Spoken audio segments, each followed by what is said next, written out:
One Star Rewind.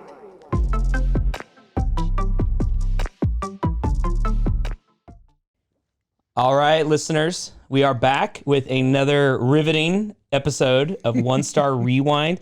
Before I get into my guest here, as always, One Star Rewind is produced, edited on Rogue Media Network. So that's where you can get all your podcasts. Yeah, not just this awesome one, but many other ones. And then also this episode is brought to you by Waco Escape Rooms, where unlocking a door will never feel the same again. So if you want your escape room needs, go to Waco Escape Rooms. Well, Kim, thank you for being here today. Sure. I'm so excited. I got to hear you talk last week at a networking deal, and you told your story and how everything got started. And so I want to get into that a little bit, but then obviously we'll talk about the review that you got, and we'll kind of dissect that, ask you what happened, and go from there. So Great. Sound good? Sounds awesome. Okay. Well, Kim, before we get rocking and rolling into the review, I always like to start off, tell us a little bit about yourself, kind of where you're from, how Kim got to be Kim, and then also how you got started with the business. Okay. Sounds good. Yeah, I grew up in the Dallas-Fort Worth area. Okay. And my mom and dad stayed together, and so I had a 2-parent home growing up, which is Great. not like most people. Sure. But my mom loved to cook, and my grandmas loved to cook, and they could really bring it. And so I just saw what good food could do to pull people together.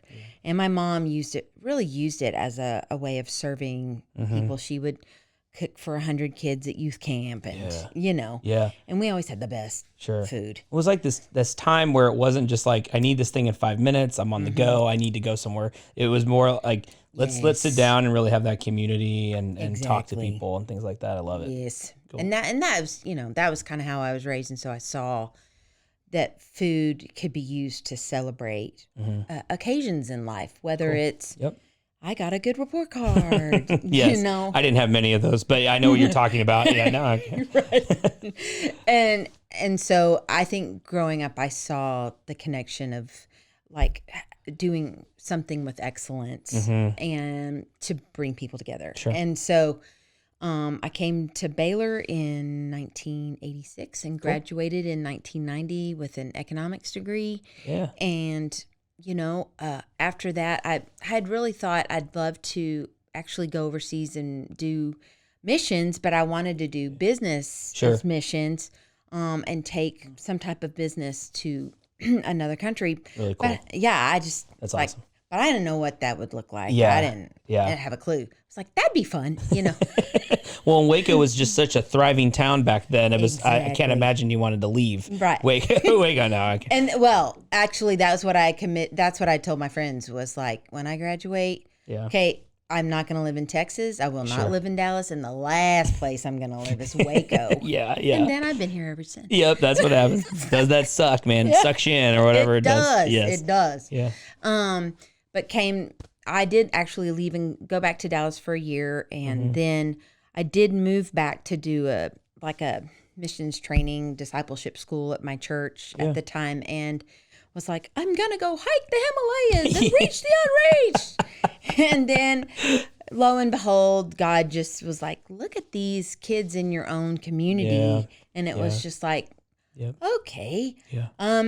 So I thought, I'll do this. I'll work with kids in the community for a couple of years. And being a business major, I didn't know what you did with kids. And so, I was like, I didn't like babysitting in high school. Yeah. And so it was like, but, got out in the parks with kids and loved on them and played games and told them about God's love. And it really, I saw, there's kids who just don't, parents have to work, 70 hours a week to keep the house going. And, and it was just like, wow, if I could just be a friend that could listen and, take them somewhere, because mom's working and she needs some backup. Yeah. And so for sure, that was kind of like, wow, okay. So I ended up working with students in the North Waco area for about 15 years. Oh, great. Cool. And so I had many opportunities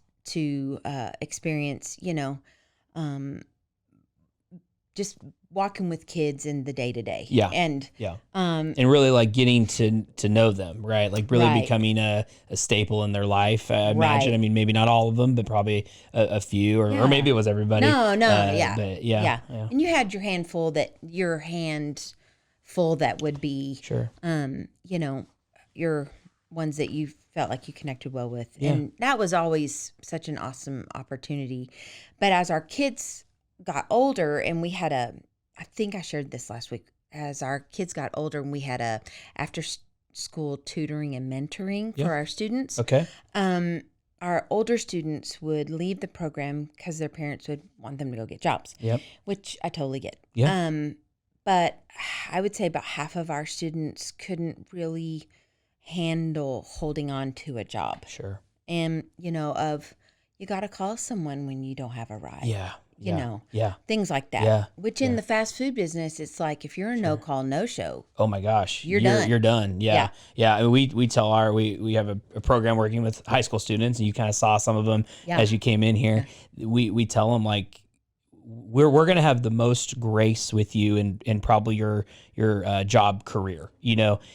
But even with us, it's like if you're not gonna be here, if something comes up, if you stayed out too late and you're not, I get it. You gotta text us, like, right. or send an email. Just, I know you don't want to, and I know it feels like it's embarrassing or whatever, but that is 100 times worse than just nothing and not showing up. Exactly. At least tell us you're not coming so we can game plan, and that's just part of that communication. That the no show and don't tell us. Yeah, like you might get one strike at another place. I worked at a very popular chicken place here in Waco, and I mean they give you one, but if you don't do that next time, it's like don't come back, So I hear you. Yeah, and there's that thing in me that's like, okay, now you're just walking on the streets, and now you've lost your spot in our program. Sure. But how can we support them in a way that can really get them to that next level? Yeah. And so I just was like, Lord, what do I do practically that could do something to support them and not just be a little church program? And just praying, thinking through it, I just kind of had that nudge in my heart from God, like, sure, you should start a bakery. There you go. Just like, no, God, not a bakery. Not a bakery, please. Any other business.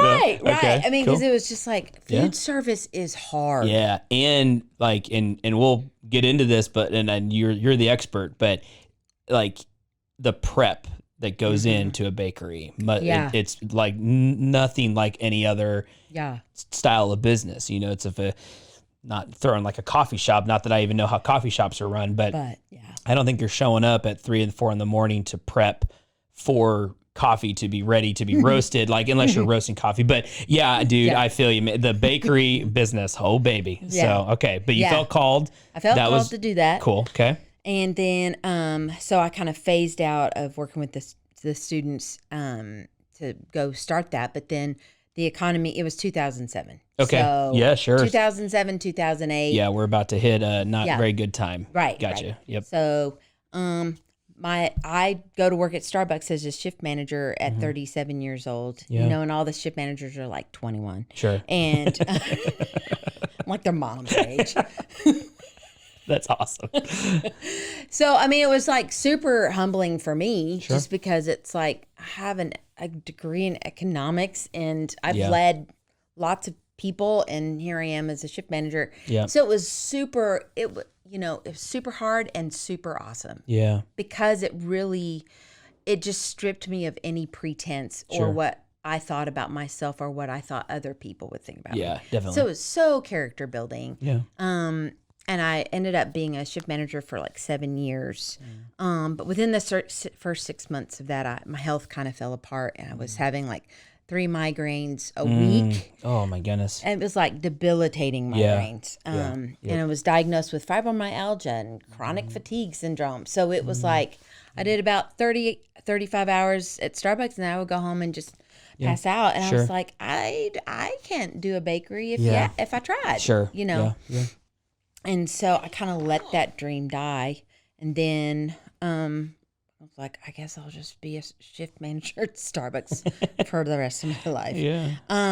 But in 2012, 2013, just kind of felt that nudging again in my heart from God of like, hey, let's look at doing that bakery thing again. Cool. And I was like, Yeah. okay, Yeah. okay. So Sure. Here we go. Cool. But we have, and I'm friends with the other bakery owners in town. I was like, we don't need another bakery in this town. Yeah. Well, no. So back to 2012, 2013, was there like, who was like, where was the place to get baked goods? Baked goods. Simply Delicious, Sweetness Desserts. It just opened up their beautiful shop. Okay. You know, and what about cupcakes? So on Franklin there. Yeah. That was kind of my time where I wasn't here. I'd finished my master's in 2013 and then left for a year and a half and then came back in 2015. So there kind of was that 13, 14, 15 range where if stuff happened or opened, I was like, oh, yeah, I didn't know about that. And then you come back and it's like instant city. Yeah, it's like, whoa, here we go. So crazy. Okay, so you had some, so the Lord tugging on your heart, saying, I think you should do a bakery, reached out to some other folks that were running bakeries. Was that still like progressing to when you were like, we're going to open Baked Bliss, or when were you still kind of on the fence about those things? Well, I think it was like, well, if it's sort of that phrase of like, if God said it, we're going to do it, you know, but I just was like, okay, what does that even look like? Because most people in Texas and Waco think, if you think bakery, you're thinking cupcakes and custom cakes. And I like dang good cake, but at the same time, it's like, what else can you do? So I was still working at Starbucks full time, but my good friend was like, hey, you got a big house. Yeah. Why don't you just try different things and people know you love to cook, and then just post it somewhere or say, see if they'll buy it. See if they'll buy it. Want it. Yeah. Exactly. Cool. And so people just started showing up. So I was just like knocking at the door, 8 o'clock in the morning. It was. That's cool. Totes. I mean, I did like free coffee and tea because I, got it from work because we get that. And then I was like, well, why don't we try cinnamon rolls? And why don't we try bacon cheddar scones? And those things will change your life. But I had one earlier today before we started, and my life has been changed. So so just to let you know, full disclosure, it does change your life. So it was amazing. Oh, good. But I think I just wanted to see, what does the market want? Sure. Because it's like, I don't want to go get into a bunch of debt and go, we're going to make something. That was fun. And that was fun. Yeah. Exactly. Sure. So I just was like, what does the market want? Let's try these different things and see what people purchase. Sure. And it was just a safe way for me to play in my kitchen. Yeah. Didn't have rent, all that stuff. Yeah. So anyway, after a couple of years, I would do it like in the fall and spring, and then in the fall of 2015, Joanna Gaines called me, and we had friends in common, but I didn't know her, and she just was like, "Hey, look, we just opened our guest house, and we need someone who's willing to kind of bring some breakfast pastries for our guests 2 or 3 times a week. And is that something you'd be interested in?" And you're just like, do you say no to this? I think there's probably a rule where you're just like, yes, like I just don't say no to Joanna. Yeah. Like I got, sure. What do you need? Yeah, sure. Right. So we started doing that and taking baking cheddar scones and mini cinnies out 2 or 3 times a week. And then, is that the one out? Is that McGregor? In McGregor. Okay, that's what I thought. But okay, cool. Yeah. And I mean, I don't have television, and I mean, I know her. Yeah. But I never had really watched the show. Yeah. So when I told people that this was, they were like, "What?" Yeah. Yeah. Oh, this is a big deal. Yeah.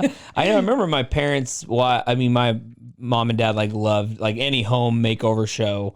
They were all about, it didn't matter what it was or who it was, the host, or they just watched it. Right. But I remember they had that like they would specifically watch Fixer Upper because of Waco. And they're like, oh, my son went to Baylor and that's in that town. And, they always like watch this. So I would watch a few episodes here and there, but that I just remember that was just because it was in Waco. They just like, well, let's watch this show. Yeah. So, but yeah, I mean, if you didn't have TV, you weren't watching them. So yeah.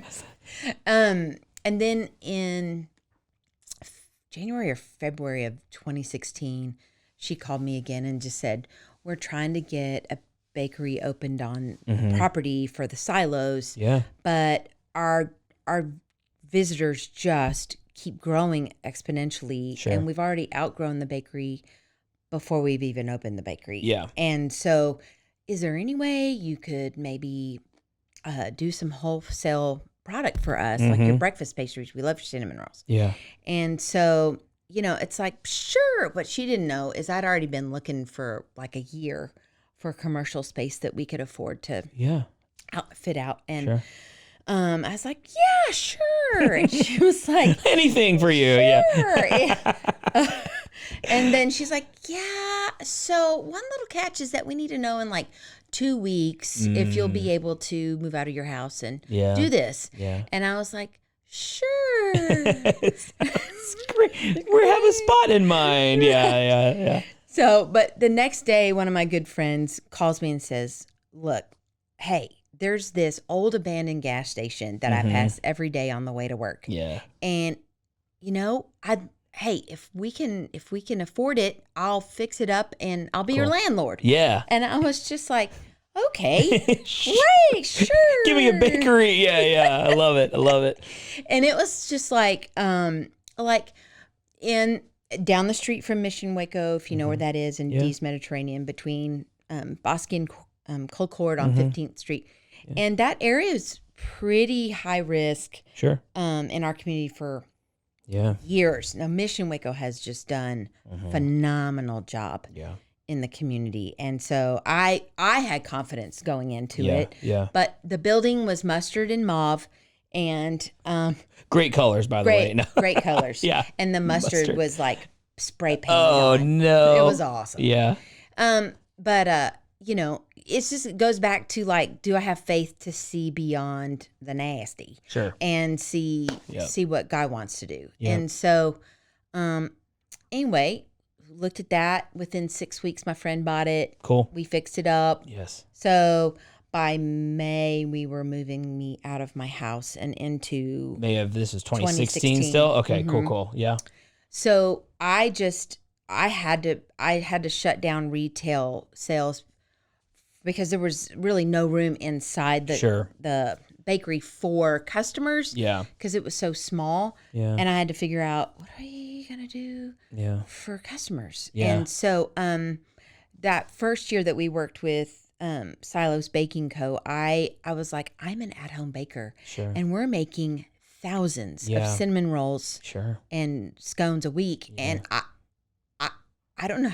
I don't know how to do this. Yeah. So I just was like, okay, I'm just going to take a year. Sure. And do this, and then we'll figure out. Well, and I think that's fun. Like I see that transition because and it being stressful because you probably your maybe your normal pathway would be like you're at home and then you start to get maybe a few little accounts and then you're like, okay, now I can do a kitchen or a commercial kitchen. Yep. Then you build up and then you're like, oh, maybe I can get a big account like Silo Baking Co. Right. Typically not the home to the big account, and it's like now you're going 0 to 60, and it's exactly what I felt like. But Kim, I mean, that's incredible. Like a lot of people, and I'm sure there's like little moments in here where things were teetering or whatever, but like people maybe would have folded under that kind of not even say pressure, but just workload, and maybe do it for a few 6-7 months, and then just can't keep up with something or develop it into what you have. Yeah. And so I think that's that's a testament to you and the Lord giving you strength and bringing people. I know you probably weren't doing all this by yourself in there, right? Yeah. So bringing on folks to help you, employees and things like that. Yeah. So very cool. Yeah, it was, if anybody asks, we worked with Magnolia for about a year and a half, and they converted one of their warehouses into like a massive industrial kitchen. Sure. Because they're servicing thousands of people every day. Yeah. And, but I basically didn't sleep for, a year and a half. Finally, you're like, put my head on the pillow and go. It was really true. Yeah, cool. But see, in the middle of all this, I still had all my weird dysfunctions, and I had been Stuff going on. Yep. Yeah, and so it's like random fatigue, and the doctor's like, don't work more than 4 hours a day, and you're like, Yeah. you're working 16-hour days. So anybody who asks me anything from that time period, I'm like, I have PTSD. I don't know what happened then. You were there, but it's like, I don't really remember. I don't know. I don't want to talk about it. Yeah, yeah. So that's why we have you on the podcast to talk about it. So that's a great idea. No, I'm kidding. And now a word from our sponsors.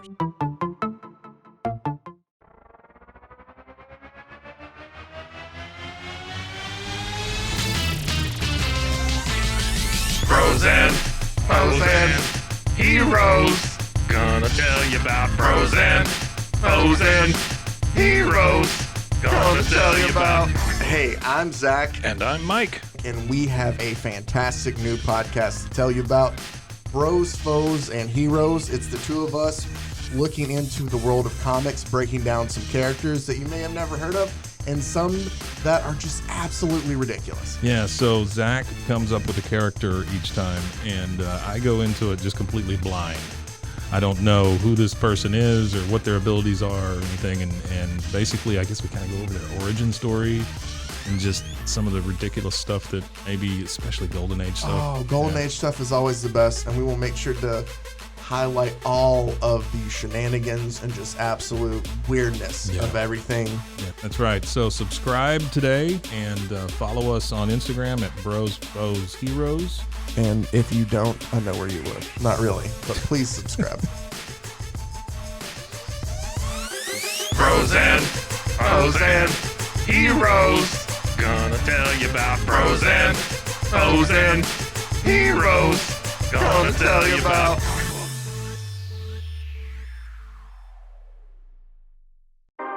911, what's your emergency? Do you hear that?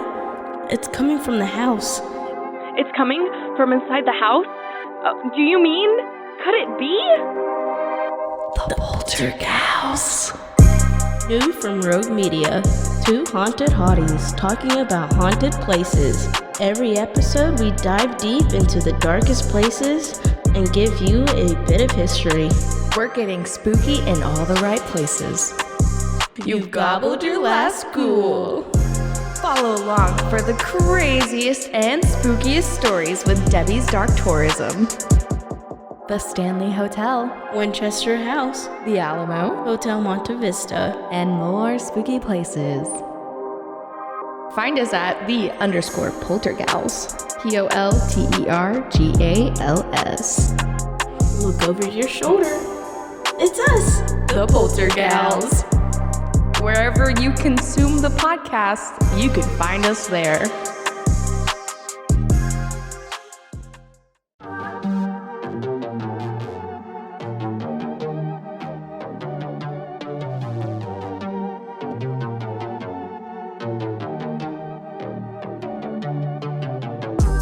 Hey y'all, I'm April, Hi, I'm Caroline. and we have a new podcast for you. What's it called, Caroline?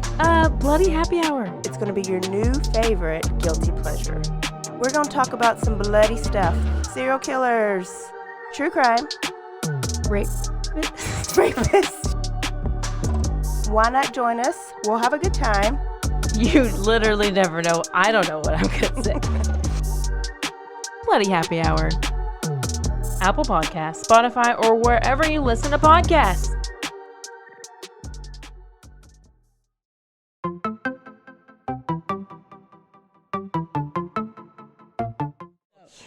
Anyway, so we for about a year worked with them solely, and then I was like, my dad is an accountant by trade, but loves to do construction stuff. Yeah, and I was like, where are we going to put customers? You know.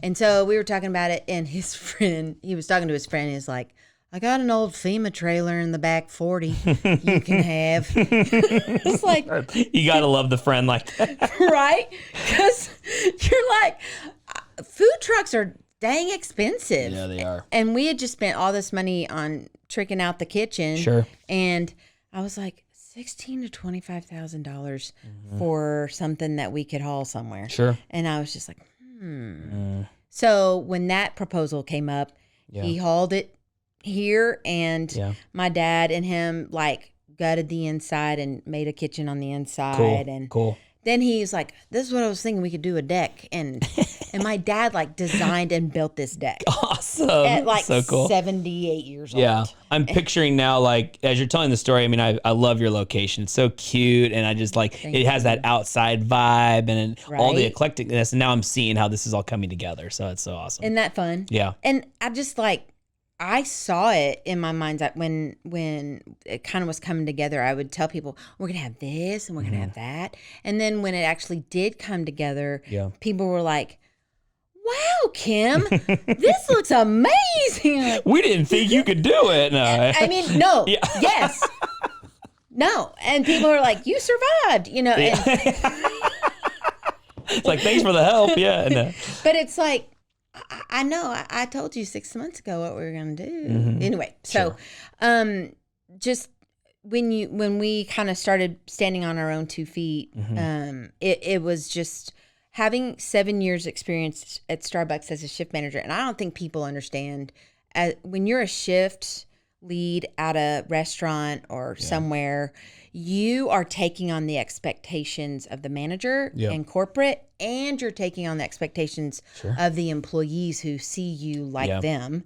And so there's this constant tension of, I have to do inventory, I have to control this, but I also have to influence and rally the employees to say, I know corporate just told us that we're going to start doing this 2 days ago, but I believe in you. I believe in you. We can do this. Yeah, we can do it. They see the look in your face and they're like, I don't know if we can do it. Yeah. So I mean, I felt like I had enough understanding of structure. Sure. But at the same time, when you're doing it for yourself. And you're forming structure around what you're building.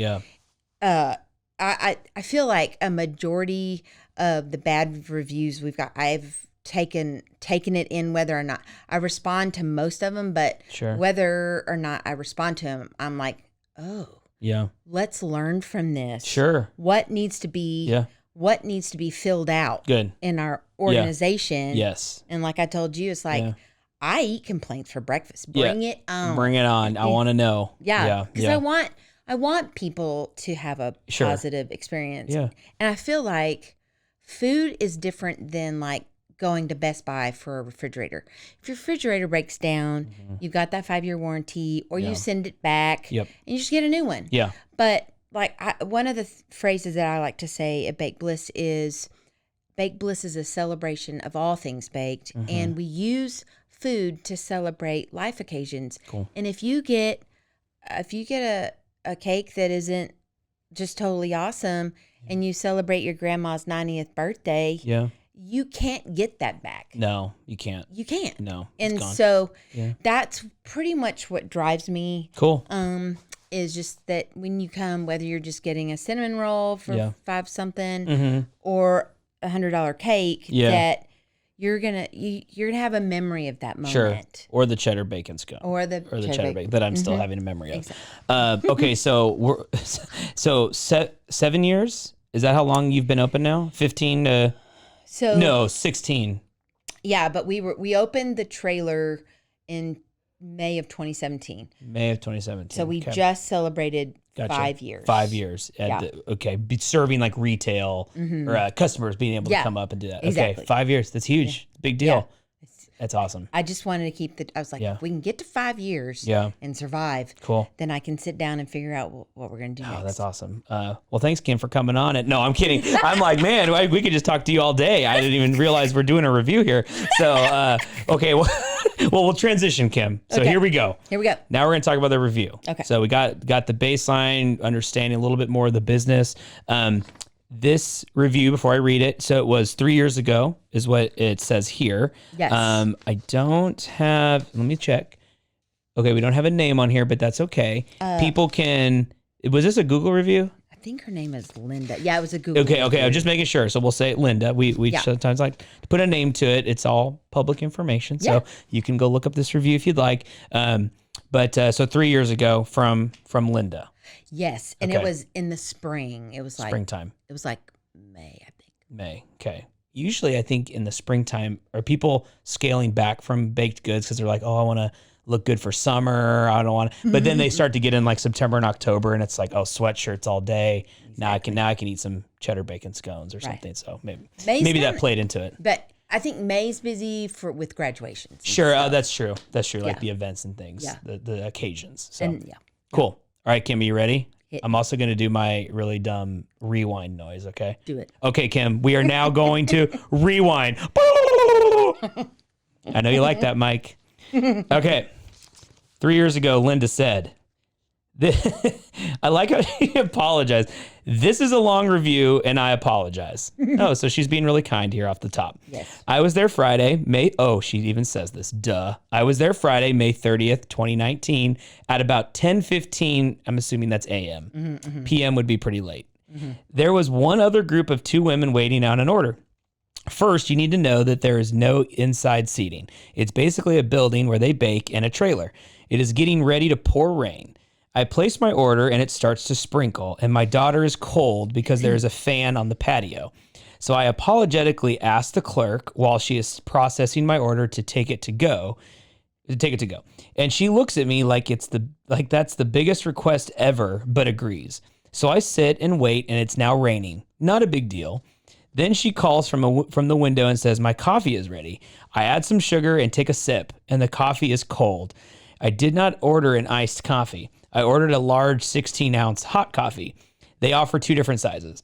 So I stand under the covered part of the trailer because now it's pouring, windy, and raining sideways. Finally, my 3 cinnamon rolls and 3 biscuits are ready, and I tell the lady that the coffee is cold, ice cold. She doesn't explain how she managed to serve cold coffee and tells me they are completely out of coffee at 10:30 a.m. on a Friday morning, when the trailer should be open till 5 p.m. I stand there staring at her, waiting for her to offer to make it right, refund the $3 for the cold drip coffee, offer something else for the mistake, but she doesn't. So I take a few steps to walk away, but return to the window and give her the coffee and told her she can just have it back because it's complete trash. I should have requested my money back at this point. My mistake. The bakery door was open and I went in and let them know they served cold coffee and were also out of coffee. As other reviewers have stated, the customer service is not good. I feel bad because so many people seem to love this place. It doesn't matter how good your food is if you have a bad experience. It makes you not want to go back.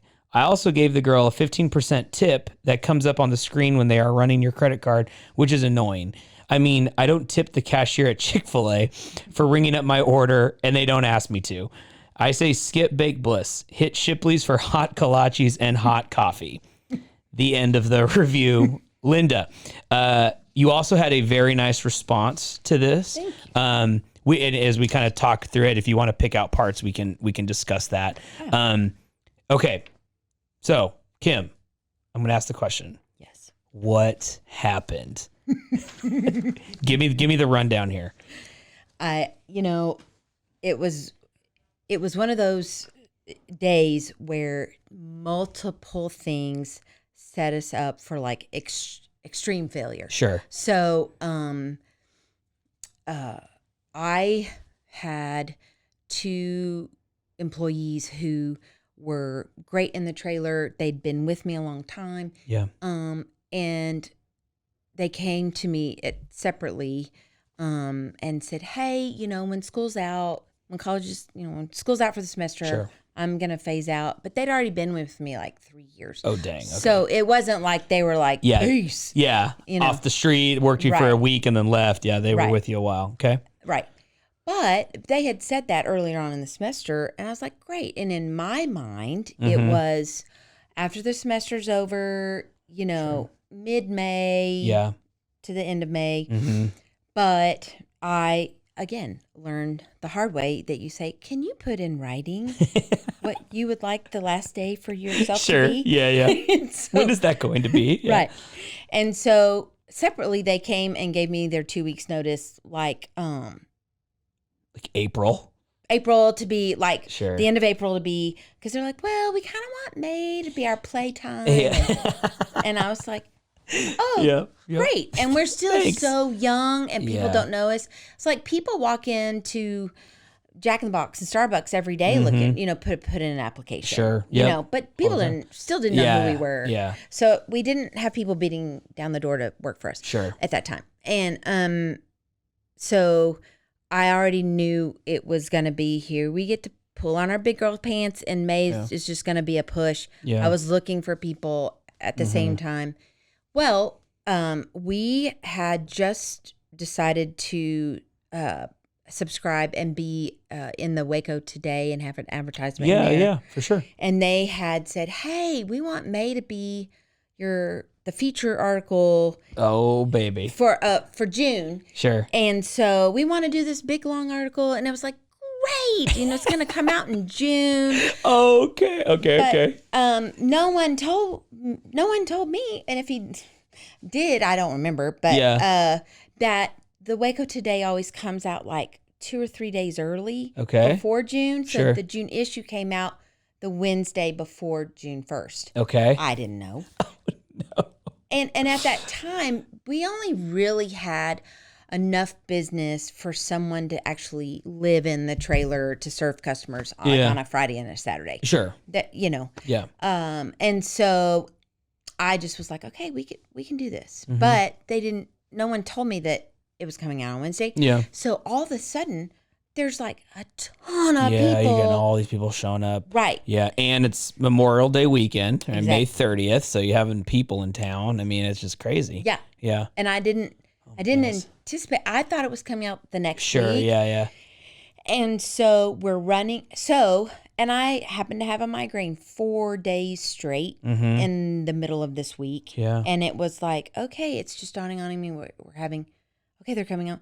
We're running out of everything. Yeah. And so I had just hired these 2 young ladies that were like just out of high school. Yeah. And one had done food service, and she was a sharp kid. Sure. And I had 2 other experienced bakers inside with me trying to catch up with what we were selling out of. Yeah. And they had only been there like 2 weeks. Yeah. Yeah. And then so it's like running out of product. Yeah. 4-day migraine. Sure. New staff. Yeah. Article comes out. Comes out. And then that day up, I was like, because I'd worked like 16 or 17 hours on Thursday. Mm-hmm. In the midst of having a super bad migraine, I was like, I got to go sleep for a few hours and then I'll get back up there.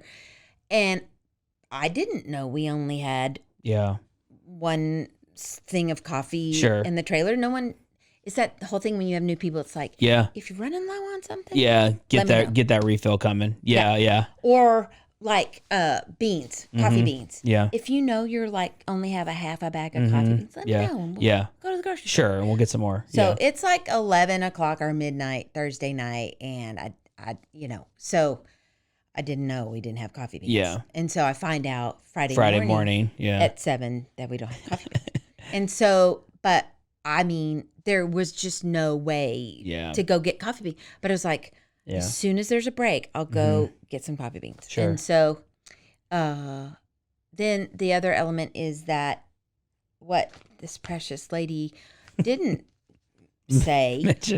mention is that she only wanted a half a cup of coffee and she wanted a half a cup of half and half. So in the cup? What? So she got a 16-ounce cup of coffee, but when I reviewed it with the young lady, she was like, Kim, she only wanted like a half a cup of coffee, and then she asked for like a half a cup of cream. What? And so, having been a barista, my brain goes, oh, it's a no-brainer. I need to warm my cream or it's going to make the coffee cold. Gotcha. But she's 18 years old. She didn't know. I wouldn't know that. I would have no idea. If I was working for you, I'd be like, okay, pour all the cream in there and you got some milk and coffee. Yeah, exactly. Yeah. And then we're running. I didn't know the weather forecast. Mm-hmm. Yeah. And then like that weather hit like really fast. I didn't even know it was supposed to rain. And so it came on them so fast. I'm inside by the ovens, and again, I'm sure she is a sweet lady, but I'm over by the ovens, can barely hear anything. Yeah. But my employee's by the front door going through our recipe file folder, getting a recipe, and she looks up. This lady opens the door. She yells. She just randomly yells into the kitchen. Yeah. And then slams the door. Oh my gosh. And I'm like, who's coming into the trailer right now, or to the back? Yeah. Like, what's... we're in the bakery. She's displeased. So she walks from the trailer on her way to her car to step inside. Yeah. And whatever she said. I couldn't hear what she said. But Carly's like, somebody just like opened the door, yelled, and then slammed the door. Oh no. This look, I'm like, what happened? And she's like, I don't even know what she said. And so I was like, okay. So began to figure out that this is what had happened. Sure. But I just was like, if this was such a negative experience for you, yeah, and you saw that this little service person is young, come say, where's your manager? Yeah, can I talk to somebody else? Yeah, right.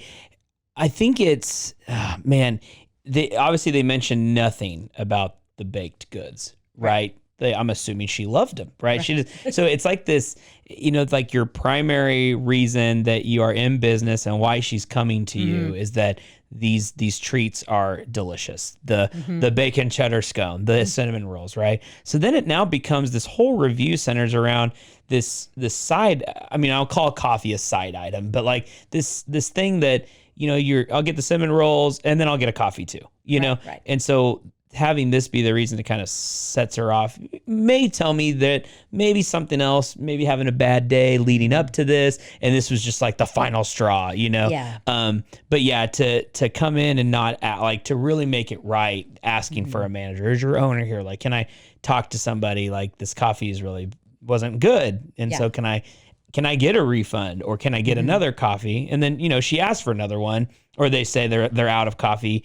So at that point, I think you just typically, if I'm a customer, or I am a customer, but I say, hey, well, then if you're out, can I just get a refund for this because it's cold?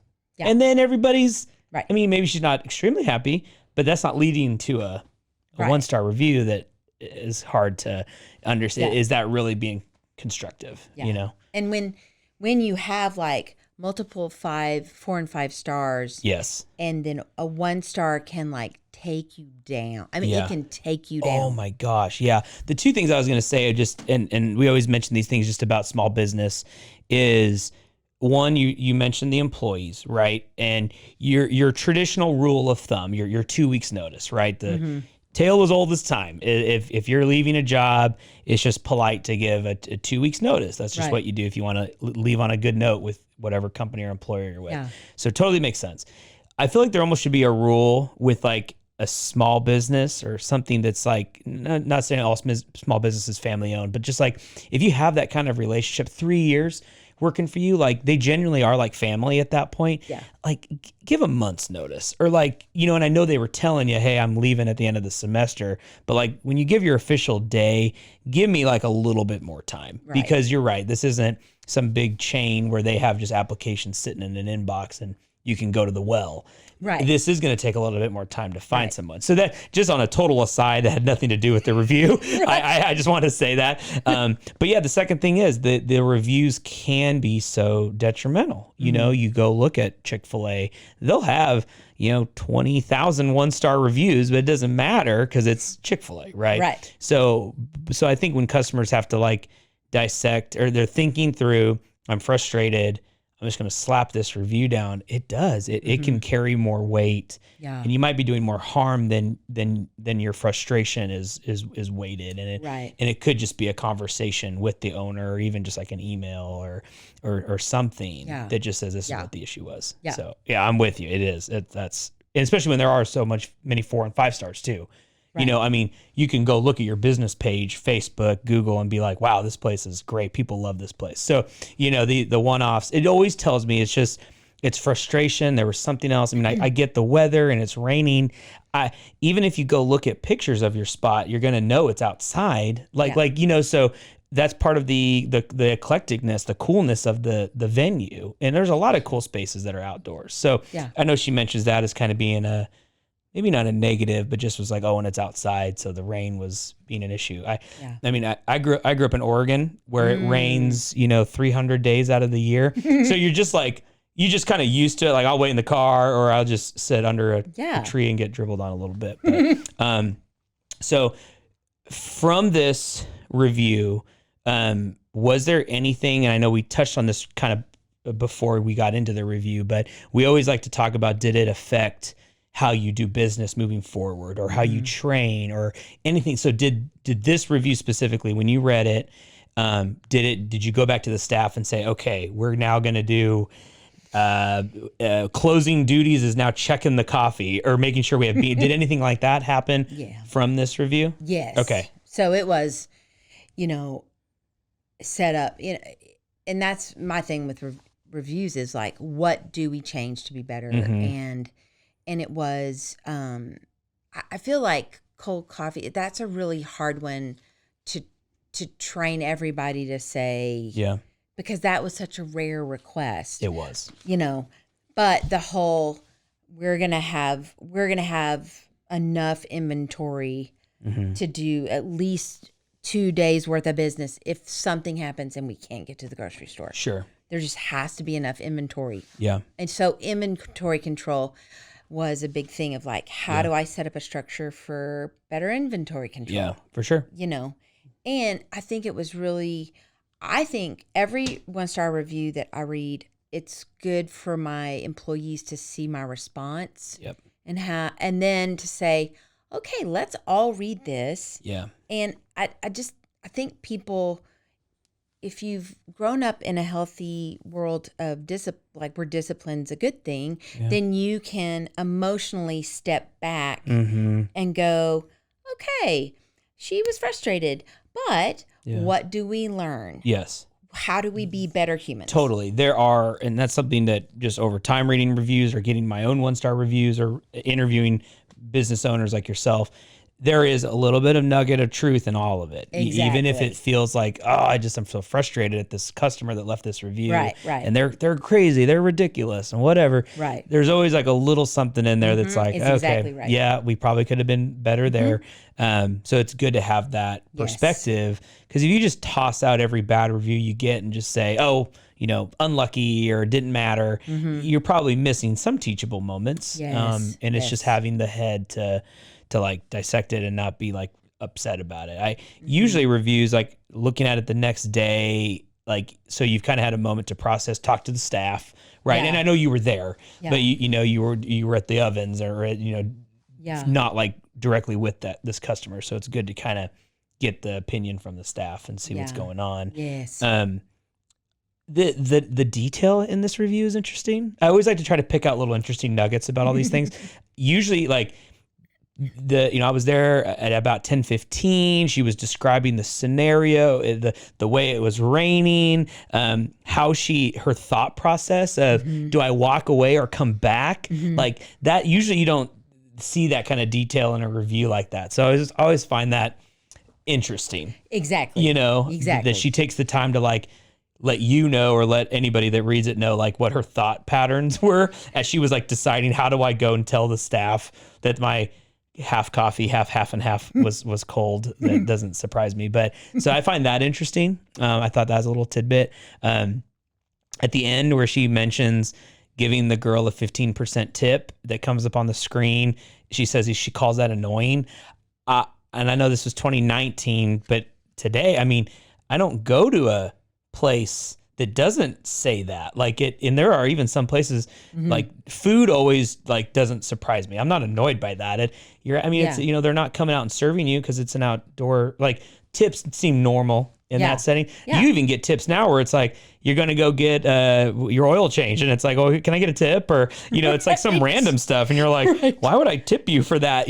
So her finding that annoying is annoying because I feel like that's just standard practice. And it's a part of the system that we purchased. Yes. So it's not like I was like, Yeah. let's find a way to annoy our customers. Yeah. Well, and it's this, and that's not like, oh, I'm going to line Baked Bliss's pocket. Like those are going to the staff. I mean, it's like they're there working, they're having a friendly face. They're working in the rain. I mean, not in the rain, but it's raining in kind of an outdoor setup. So it's like, anyway, I don't know. I thought her throwing that at the end was like a little bit of a dagger in the in the back or whatever. But and it makes I think with that where it kind of hurts my heart a little is our product is from scratch, and a reason that I am still at 5 years still kind of in the bakery, not every day, but a lot of the time is I don't think people understand what it takes to roll out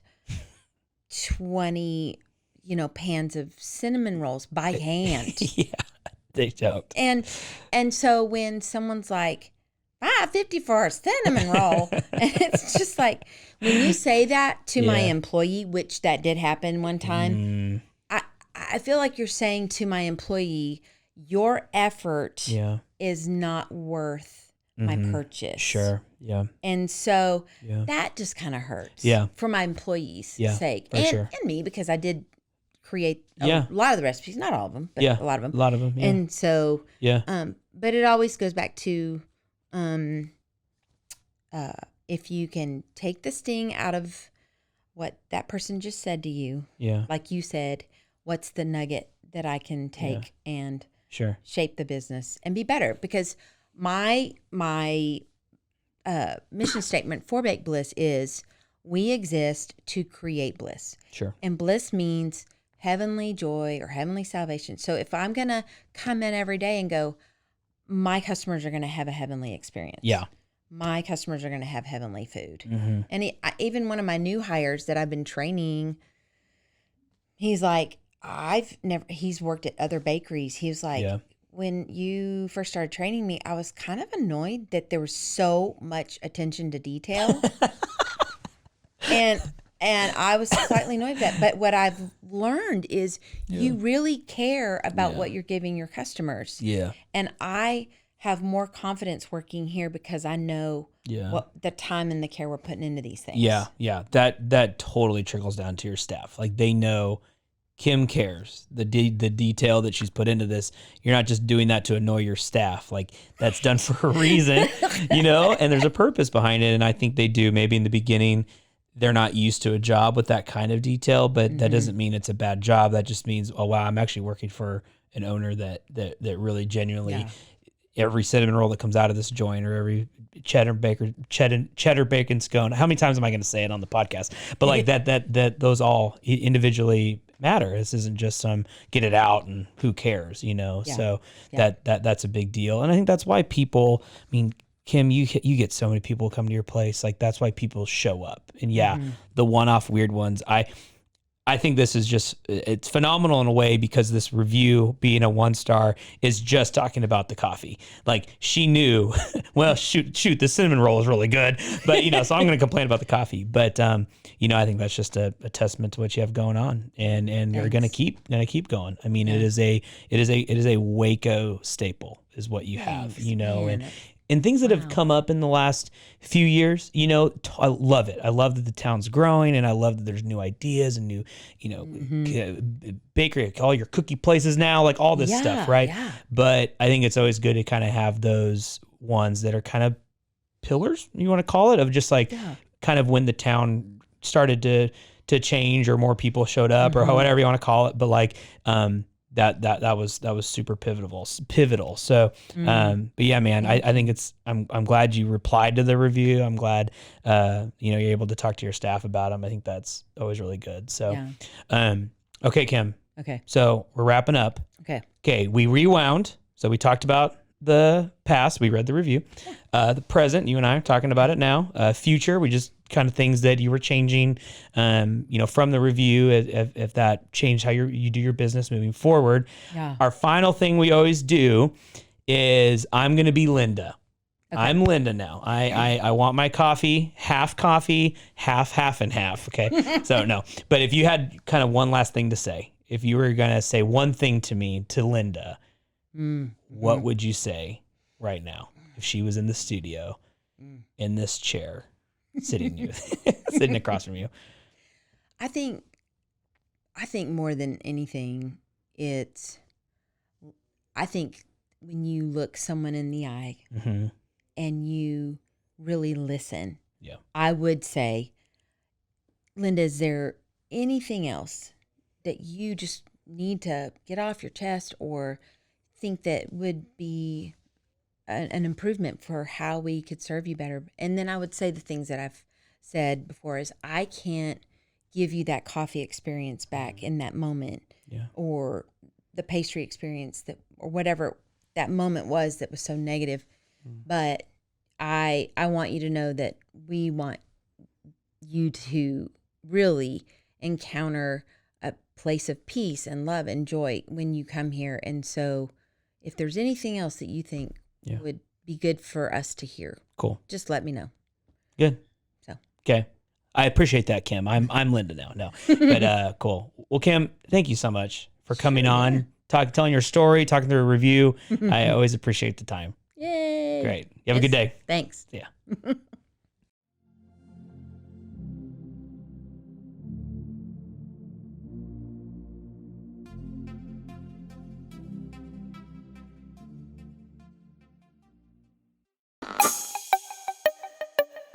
This has been a Rogue Media podcast.